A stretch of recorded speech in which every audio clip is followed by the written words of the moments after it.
Coucou les amis, je suis ravie de faire cette petite vidéo pour juste un rappel de ce qui me semble important aujourd'hui à prendre en considération pour trouver de l'harmonie en soi et la diffuser et la rayonner autour de soi.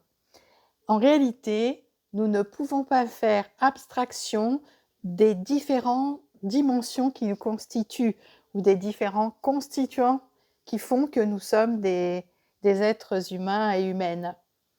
Nous avons notre corps avec ses besoins, nous avons nos réactions émotionnelles en fonction des situations rencontrées et des pensées ou des pensées que nous pouvons animer dans notre tête. Nous avons notre dimension d'âme et nous avons notre dimension énergétique.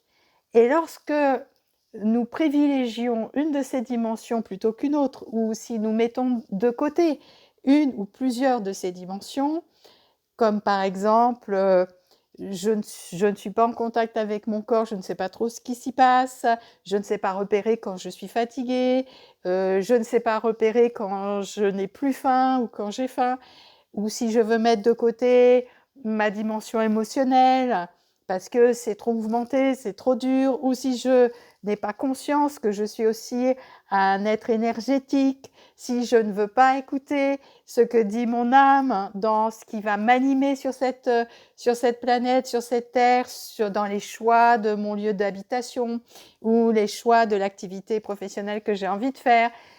Si j'ai un mental que je n'arrive pas à calmer, qui tourne en boucle en permanence, et de préférence sur des idées négatives, bien sûr, eh bien, ce n'est pas possible de trouver l'harmonie dans notre vie. Pour trouver l'harmonie, c'est quelque chose qui nous met comme... je peux prendre l'exemple d'un concert, d'un orchestre.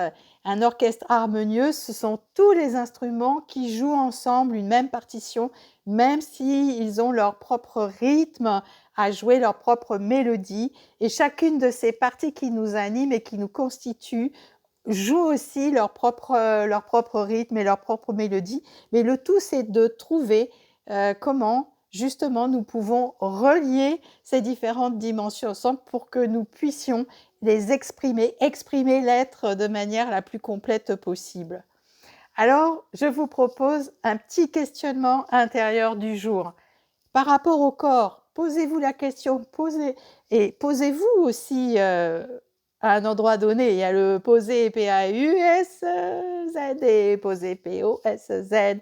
Posez-vous ces questions dans un endroit où vous vous installez confortablement. De quoi ai-je besoin pour mon corps? De quoi mon corps a-t-il besoin pour être en forme? Et laissez-vous guider par votre intuition, par les idées qui viennent. Est-ce que vous avez besoin de revoir votre alimentation pour que ce soit une alimentation plus vivante?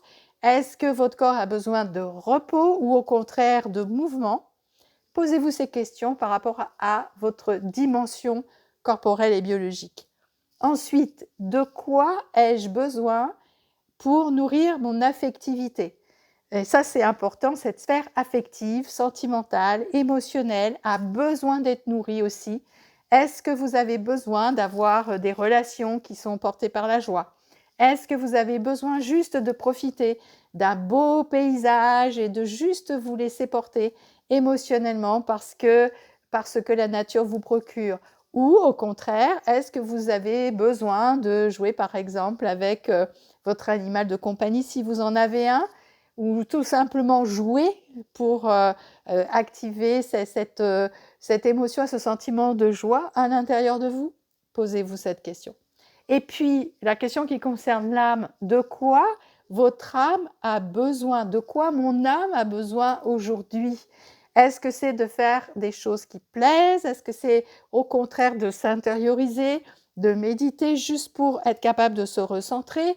Est-ce que c'est plutôt en relation avec le fait de pouvoir communiquer vraiment qui vous êtes sans vous cacher, par rapport aux différents aspects, aux différentes perspectives, à ce que vous savez qui est votre vraie réalité. C'est vrai que c'est pas toujours facile à faire, mais notre âme a besoin que nous retirions les voiles et les masques juste pour s'exprimer tel que nous sommes, avec ce que nous sommes, sans avoir peur du jugement. Et enfin, par rapport à notre dimension énergétique, posez-vous la question, comment puis-je gérer au mieux mon énergie?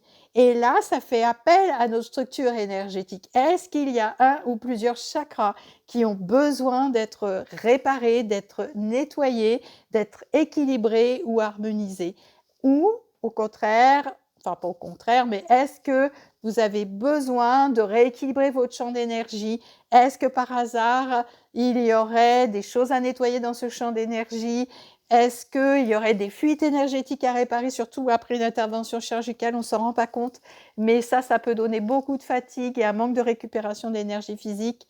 De quoi votre dimension énergétique a-t-elle besoin aujourd'hui pour être dans sa meilleure manière de fonctionner?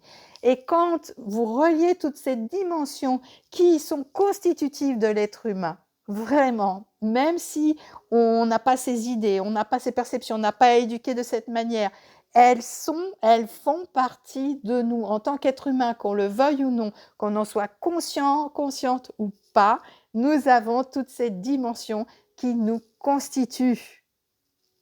De quoi avez-vous besoin dans chacune de ces dimensions pour faire un pas vers votre plus grande harmonie? Je vous laisse réfléchir à tout ça et vraiment n'hésitez pas à partager vos commentaires, vos prises de conscience, les réponses que vous avez eues et je les regarderai et je vous donnerai, si vous êtes d'accord, des orientations qui pourraient vous aider. Je vous souhaite une belle fin de journée et on se dit à la prochaine fois. Gros bisous et prenez soin de vous.